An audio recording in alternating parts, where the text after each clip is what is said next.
Hello friends, आप सभी को मेरा नमस्कार। आप सभी का हमारे ऑनलाइन क्लास में स्वागत है।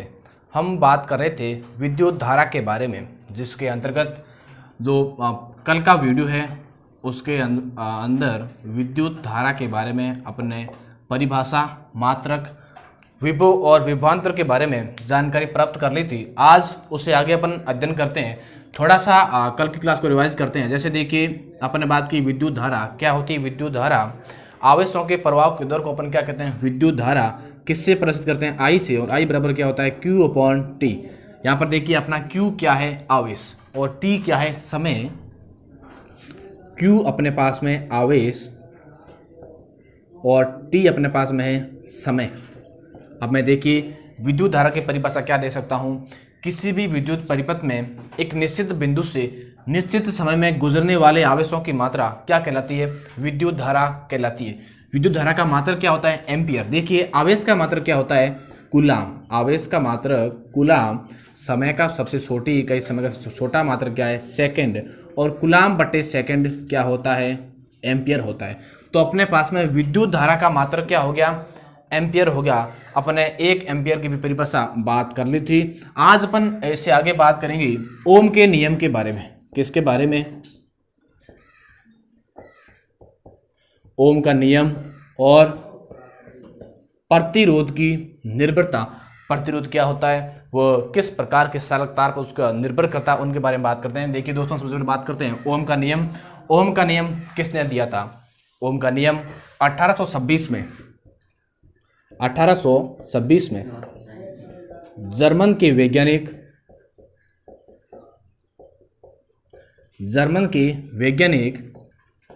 डॉक्टर जॉर्ज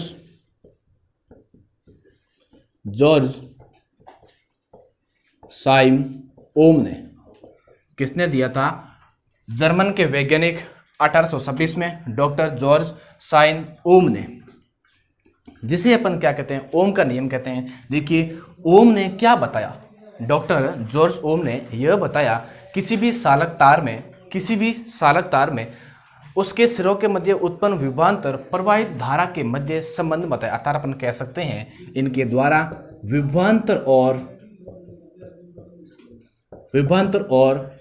प्रवाहित धारा के मध्य क्या बताया गया था, संबंध बताया गया। और इस संबंध को इन्होंने क्या नाम दिया, ओम का नियम। तो बात करते हैं इनके ओम के नियम के बारे में। इनका जो नियम है वो क्या कहता है। देखिए दोस्तों, यदि किसी चालक तार की भौतिक अवस्थाएं जैसे उसका दाब हो गया, उस तार की लंबाई हो गई, उसका अनुप्रस्थ काट क्षेत्रफल हो गया, यह सभी स्थिर रखने पर उस चालक तार में प्रवाहित धारा, चालक तार के अंदर प्रवाहित धारा उनके सिरों के मध्य उत्पन्न विभवांतर की क्या होती है, समानुपाती होती है। तो अपन इसको लिखने का प्रयास करते हैं। यदि किसी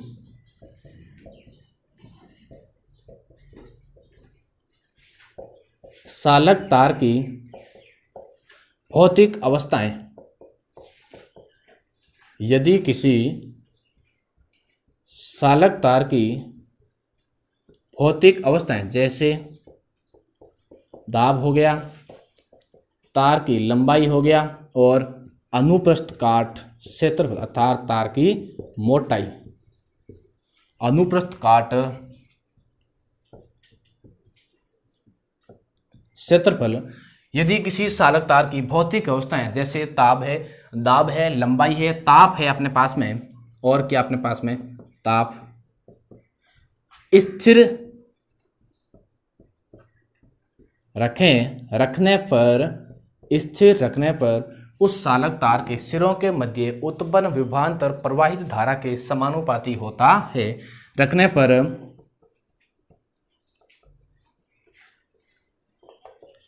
सिरों के मध्य उत्पन्न विभवांतर प्रवाहित धारा के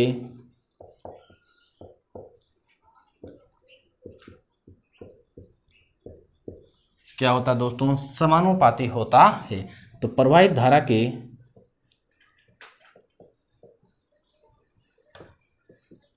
समानुपाती होता है। ये नियम क्या कहता है? सिरों के मध्य उत्पन्न विभवांतर V प्रवाहित धारा I के क्या होता है? समानुपाती होता है। तो देखिए V प्रोपोर्शनल I, ये नियम क्या कहता है? जो सिरों के मध्य उत्पन्न विभवांतर है वो उस चालक तार में प्रवाहित धारा के समानुपाती होता है।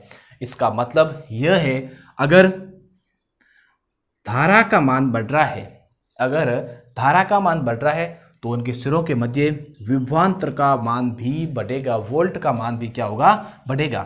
ध्यान दीजिए, आगे अगर अपन इस समानुपाती निशान को हटाते हैं तो इसके स्थान पर अपन क्या लगाते हैं? एक नियतांक राशि जिसे अपन कहते हैं R। R यहाँ पर क्या है? एक नियतांक राशि है जिससे किससे प्रदर्शित करते हैं? प्रतिरोध से प्रदर्शित करते हैं। तो जैसे ही मैं यहाँ समानुपाती का निशान हटाऊंगा तो मेरे पास में क्या आएगा? V बराबर RI। क्या आया मेरे पास में? V बराबर RI। दोस्तों अगर मैं R को बाहर लेके आ जाऊं तो क्या आएगा? R बराबर V अपॉन I। क्या आ गया मेरे पास में? R बराबर V अपॉन I। अगर मैं धारा की बात करूं, अगर मैं I को बाहर लेके आऊं तो अपने पास में क्या आएगा? V upon R। जैसे अगर मुझे धारा ज्ञात करनी है तो मुझे क्या आएगा? V upon R। ये सारे के सारे कहाँ से आए? V प्रोपोर्शनल I से। क्या हुआ? V is equal to R I, R बराबर क्या होगा? V अपॉन आई, और I is equal to V upon R। तो ये तो होगी अपने पास में नियम की बात। एक बार नियम दोबारा सुन लीजिए। यदि किसी चालक तार की भौतिक अवस्थाएं स्थिर रखी जाए, उस चालक तार के सिरों के मध्य उत्पन्न विभवांतर प्रवाहित धारा के क्या होता है? समानुपाती V प्रोपोर्शनल I। तो V is equal to R I, R अपना यहाँ पर क्या है? नियतांक राशि से अपन क्या किसे दर्शाते हैं? प्रतिरोध से दर्शाते हैं। और R is equal to V upon I, I is equal to V upon R। तो दोस्तों ये तो हो गया अपने पास में हाँ मान। अब अगर बात करते हैं आगे प्रतिरोध के बारे में, जैसे आप यहाँ पर देखिए R अपना क्या है? प्रतिरोध। R क्या अपना? प्रतिरोध। तो मैं बात करूँ R बराबर क्या है? V upon I, R is equal to V upon I. R यहाँ पर क्या है? प्रतिरोध है। अगर मैं प्रतिरोध के मात्रक की बात करूं, किसकी बात करूं? प्रतिरोध के मात्रक की बात करूं तो यहाँ पर ध्यान दीजिए, V क्या है? विभवांतर। V अपना यहाँ पर क्या है? विभवांतर। और I यहाँ पर क्या है? प्रवाहित धारा। तो विभवांतर का मात्रक क्या होता है? वोल्ट। जैसे मैं यहाँ लिखता हूँ विभवांतर बट्टे विद्युत धारा, मुझे क्या निकालना? मात्रक निकालना। तो मैं विभवांतर का मात्रक क्या होता है? वोल्ट। विद्युत धारा का मात्रक क्या होता है? ये रहा एम्पियर। क्या होता है? एम्पियर। तो ये अपने पास में हो गया एम्पियर। वोल्ट बटे एम्पियर दोस्तों किसके बराबर होता है? वोल्ट बटे एम्पियर किसके बराबर होता है? ओम के बराबर होता है। ओम, जिसे इस प्रकार से अपन क्या कर सकते हैं? प्रदर्शित कर सकते हैं। तो अपने पास में प्रतिरोध का मात्रक क्या आ गया है? ओम आया। प्रतिरोध का मात्रक क्या अपने पास में? ओम। ध्यान दीजिए दोस्तों, अगर मैं एक ओम को परिभाषित करूं तो कैसे परिभाषित कर सकता हूं? ध्यान दीजिए, ओम किसके बराबर होता है? वोल्ट बटे एम्पियर। वोल्ट बटे एम्पियर बराबर क्या होता है? ओम। अगर मुझे एक ओम की परिभाषा ज्ञात करनी है तो मैंने लगा दिया एक, यहाँ पर भी एक। अब आप आसानी से एक ओम की परिभाषा दे सकते हो। कैसे दोगे? ध्यान दीजिए इस पर। यदि किसी विद्युत धारा में, किसी चालक तार में 1 एम्पियर धारा प्रवाहित करने पर उस चालक तार के सिरों के मध्य अगर 1 वोल्ट विभवांतर उत्पन्न होता है तो उस चालक तार का प्रतिरोध कितना होगा? 1 ओम प्रतिरोध होगा। यदि किसी चालक तार में 1 एम्पियर की धारा प्रवाहित की जाती है तो चालक तार के सिरों के मध्य उत्पन्न विभवांतर 1 वोल्ट होता है तो उस चालक तार का प्रतिरोध कितना होगा? 1 ओम होगा। तो ये अपने पास में 1 ओम की परिभाषा, इसको अपन लिखते हैं। 1 ओम परिभाषा क्या है? यदि किसी चालक तार में 1 एम्पियर की धारा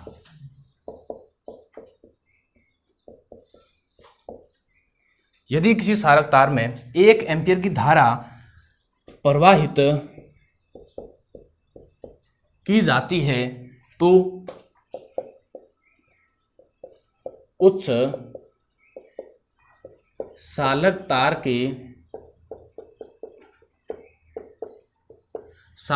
के सिरों के मध्य उत्पन्न विभवांतर 1 वोल्ट हो तो कितना वोल्ट हो, 1 वोल्ट हो तो सालक तार का प्रतिरोध कितना होगा, 1 ओम प्रतिरोध होगा। एक तो सालक तार का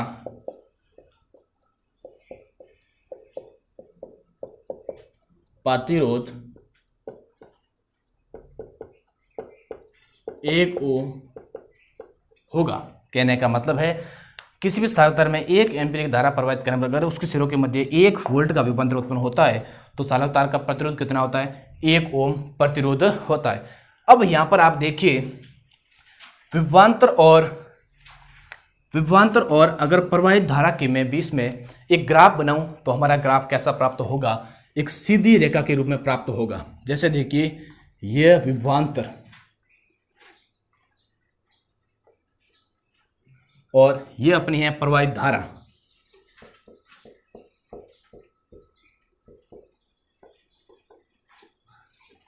अगर मैं विभवांतर और धारा के बीच में एक ग्राफ बनाऊं, क्या बनाता हूं, एक ग्राफ बनाता हूं तो मुझे ग्राफ एक सीधी रेखा के रूप में प्राप्त होगा।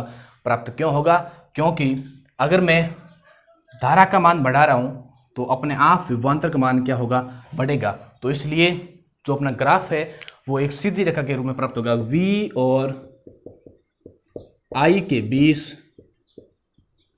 ग्राफ एक सीधी रेखा के रूप में प्राप्त होता है। तो अपना जो ग्राफ है वो सीधी रेखा के रूप में प्राप्त होता है। आगे दोस्तों अपन बात करते हैं प्रतिरोध के बारे में। प्रतिरोध क्या होता है और प्रतिरोध है वो किस पर निर्भर करता है, तार की लंबाई है, तार लंबा है, तार मोटा है, उस पर प्रतिरोध का क्या प्रभाव पड़ेगा, उनके बारे में बात करते हैं। अब अपन बात करते हैं प्रतिरोध के बारे में। देखिए प्रतिरोध क्या होता है या किस पर निर्भर करता है। प्रतिरोध बात करते हैं प्रतिरोध के बारे में, किससे प्रदर्शित करते हैं, आर से। अगर मात्रक की बात की जाए तो प्रतिरोध का मात्रक क्या होता है, आर बराबर V/I। V विभवांतर, I धारा, विभवांतर का मात्रक वोल्ट, धारा का मात्रक एम्पियर, तो वोल्ट बटे एम्पियर अपना क्या हो जाएगा, ओम। तो इसका मात्रक है वह ओम है। किसका मात्रक, ओम। प्रतिरोध का मात्रक अपने पास में क्या है, ओम है। बात करते हैं प्रतिरोध क्या होता है। ध्यान दीजिए, जो विद्युत धारा के अंदर जो आवेशों का प्रवाह होता है, उन आवेशों के प्रवाह में जो बाधा उत्पन्न करते हैं उन्हें अपन क्या कहते हैं, प्रतिरोध कहते हैं। क्या कहते हैं, प्रतिरोध कहते हैं। तो प्रतिरोध क्या होता है, आवेशों के प्रवाह में बाधा उत्पन्न करना क्या कहलाता है, प्रतिरोध। देखिए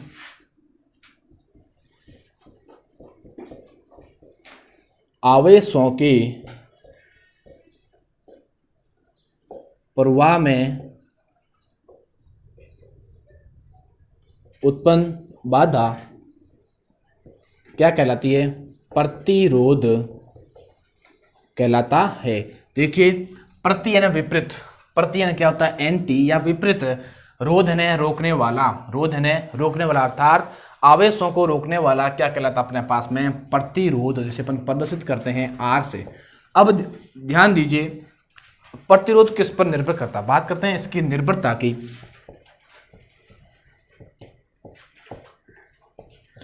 जिसके अंदर सबसे पहला है सालक तार की लंबाई। सालक तार के अपने पास में क्या है, लंबाई। ध्यान दीजिए पहला ही मैं इसके अंदर पॉइंट लिख रहा हूं,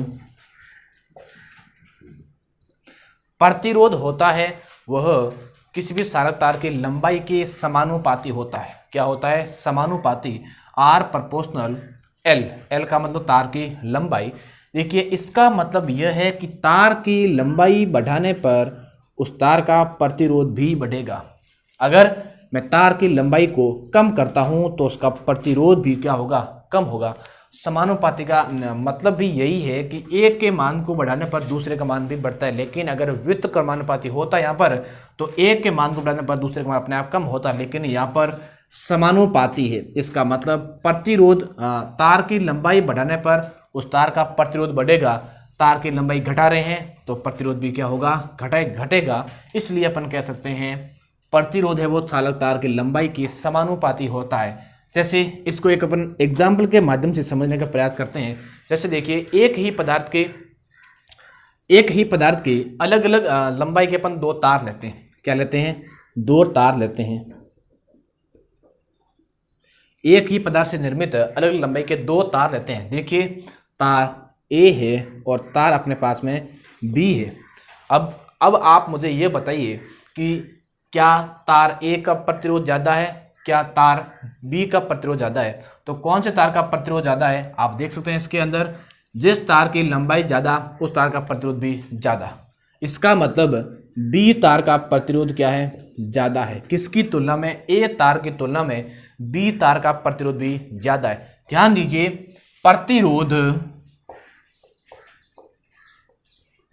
प्रतिरोध चालकता के व्युत्क्रमानुपाती होता है। चालकता के व्युत्क्रमानुपाती होता है।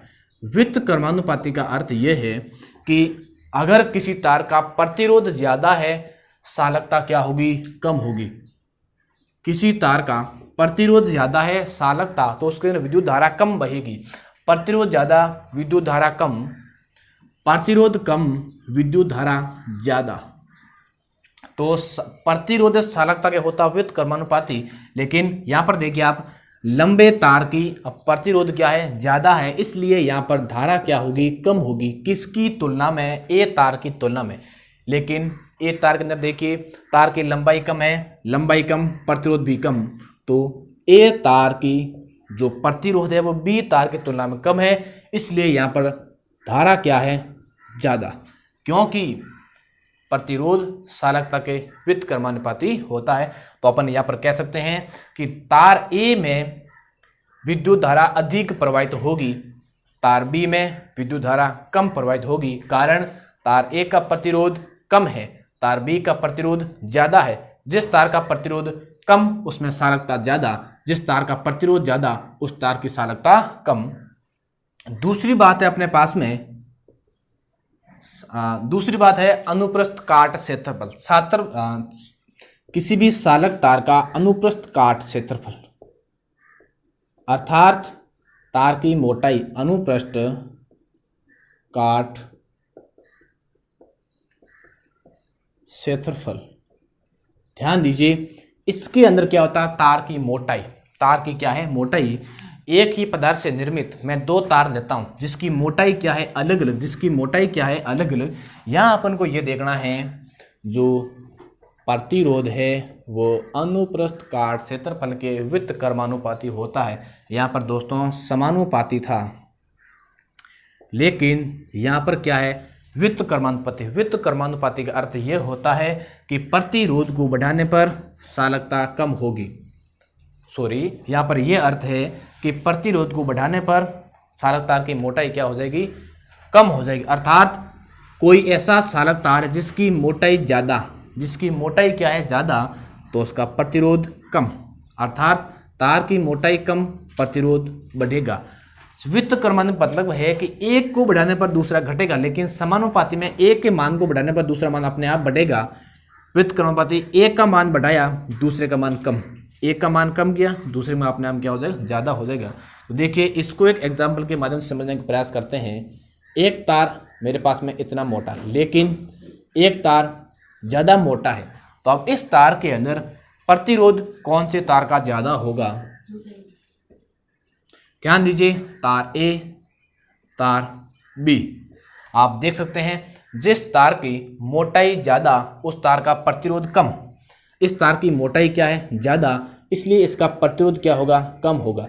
इस तार की मोटाई कम, इसलिए इसका प्रतिरोध ज़्यादा होगा। अब मुझे बताओ, जिस तार का प्रतिरोध ज़्यादा है क्या उसमें धारा अधिक बहेगी? नहीं बहेगी। जिस तार का प्रतिरोध ज़्यादा है उसमें धारा क्या होगी? कम होगी। और जिस तार का प्रतिरोध क्या है? कम है, उस तार का धारा अधिक बहेगी। अर्थात अपन कह सकते हैं मोटे तार में धारा अधिक बहती है। क्यों बहती है? क्योंकि वह प्रतिरोध के व्युत्क्रमानुपाती होता है। अर्थात मोटे तार का प्रतिरोध कम होता है और प्रतिरोध कम होने के कारण आवेश आसानी से गति कर पाएंगे, जिसके कारण वहां पर विद्युत धारा का मान क्या होगा? ज्यादा होगा। तो अनुप्रस्थ काट क्षेत्रफल अर्थात जो प्रतिरोध है वो तार की मोटाई के व्युत्क्रमानुपाती होता है, जिसके अंतर्गत तार का प्रतिरोध कम, धारा अधिक।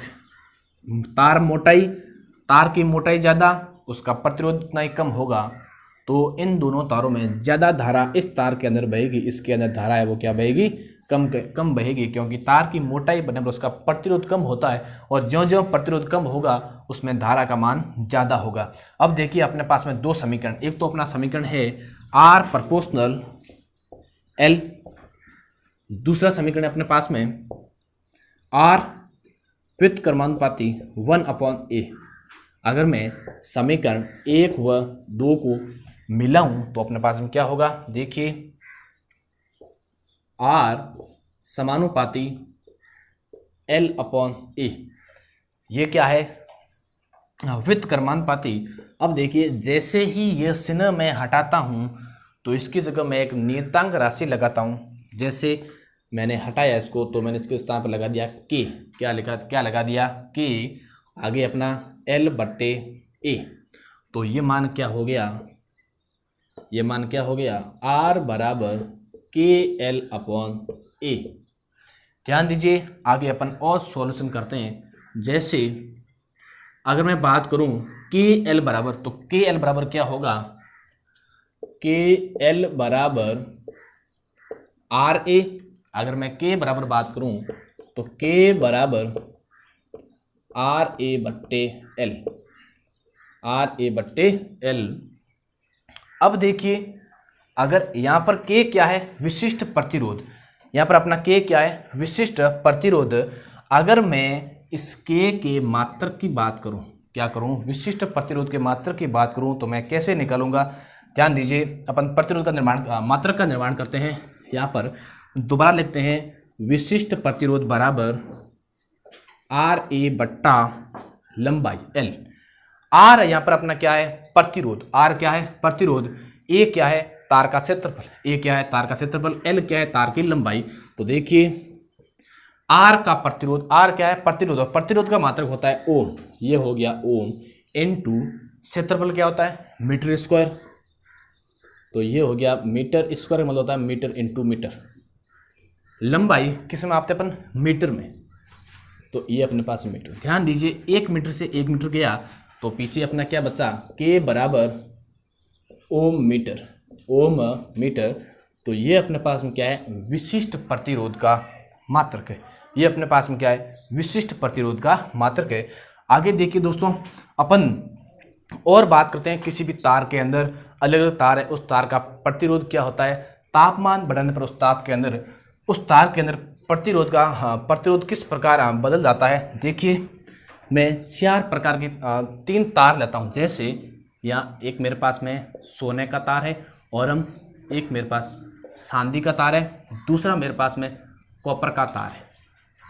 ध्यान दीजिए दोस्तों, अगर मैं इन तार का प्रतिरोध बढ़ाता हूँ, तापमान बढ़ाता हूँ, अगर इन तार का मैं क्या करता हूँ? तापमान बढ़ाता हूँ, तो टेम्परेचर बढ़ाने पर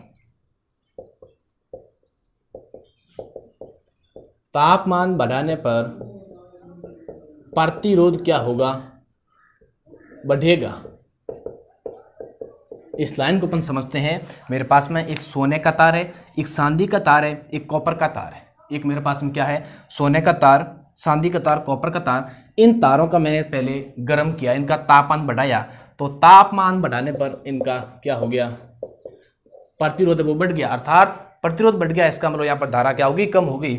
इसका मतलब ये है कि इन तारों को गर्म करने पर इसमें धारा का मान क्या होता है, कम हो जाता है। और इसमें जो नॉर्मल जो टेम्परेचर है, सामान्य ताप है, उस पर इसमें धारा का प्रवाह अधिक होता है। तो ताप बढ़ाने पर इन तारों का प्रतिरोध अपने आप क्या हो जाएगा, बढ़ जाएगा, जिस कारण इसमें धारा का प्रवाह क्या हो जाएगा, कम हो जाएगा। दोस्तों थोड़ी सी अपन आगे और बात करते हैं। अब अपन तीसरा प्रतिरोध की निर्भरता ताप पर, तीसरी है वो प्रतिरोध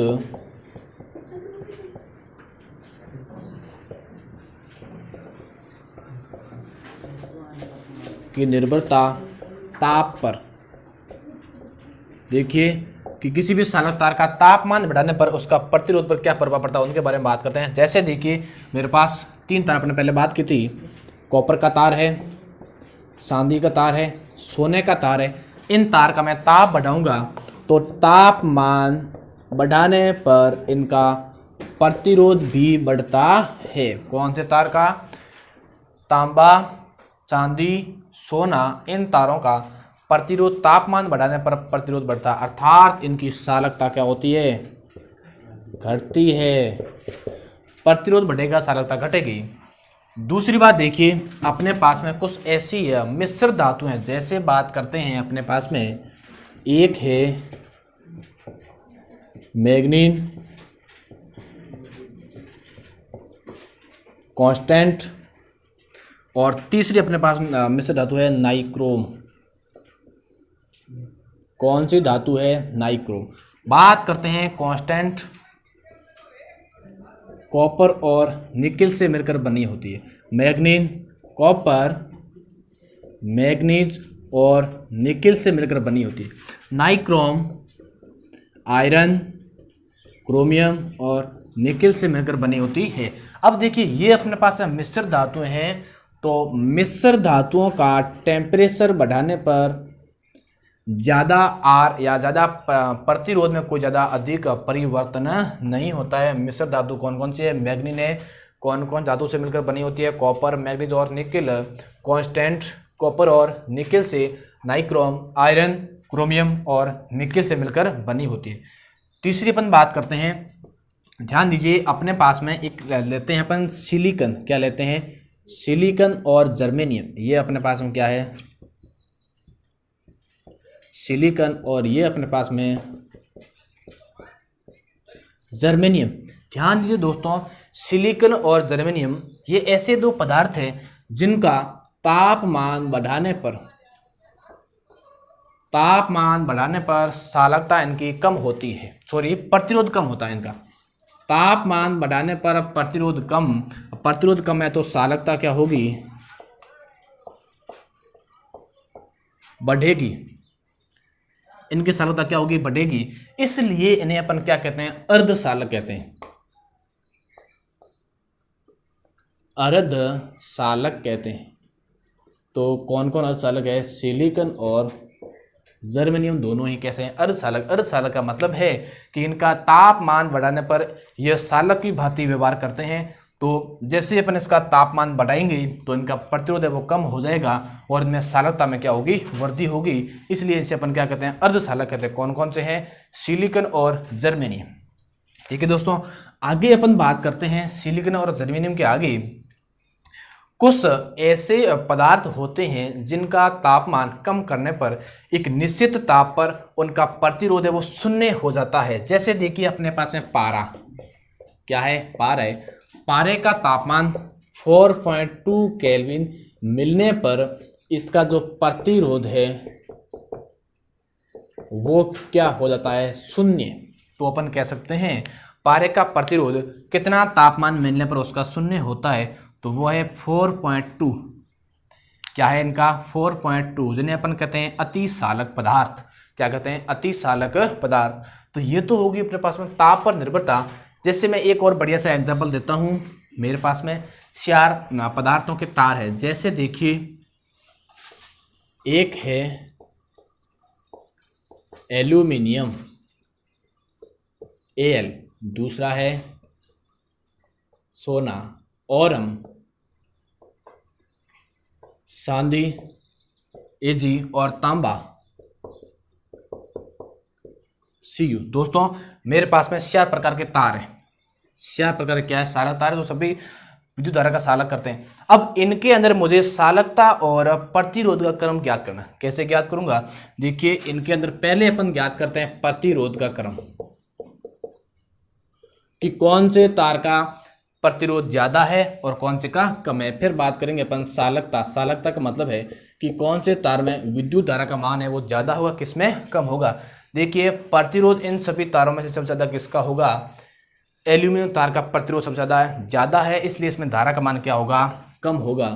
तो प्रतिरोध सबसे अधिक कौन से तार का है? एल्यूमिनियम का। उसके बाद में देखिए क्या आता अपना सोना, तो उसके बाद में प्रतिरोध ज़्यादा किसका है? सोने का। उसके बाद में कॉपर, उसके बाद में अपना क्या होगा? ये चांदी। तो दोस्तों ये तो अपने पास में क्या हो गया? प्रतिरोधक का क्रम, अर्थात जिस तार का प्रतिरोध सबसे ज्यादा है उस तार में धारा सबसे कम प्रवाहित होगी। तो एल्यूमिनियम का प्रतिरोध इन सभी तारों से ज्यादा है, इसका मतलब इसमें धारा सबसे कम प्रवाहित होगी। बात करते हैं चालकता के बारे में। चालकता का मतलब है जिसका प्रतिरोध सबसे कम होगा उसमें चालकता सबसे अधिक बहेगी। तो देखिए यहाँ पर प्रतिरोध सबसे कम किसका है?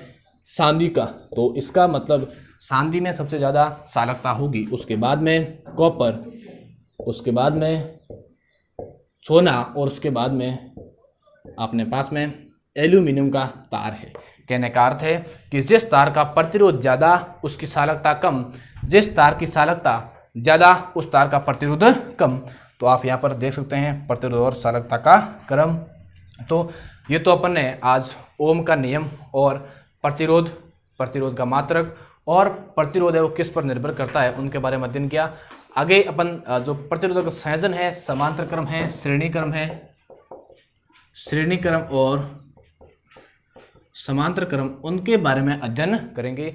आज यहीं। Thanks, all the best.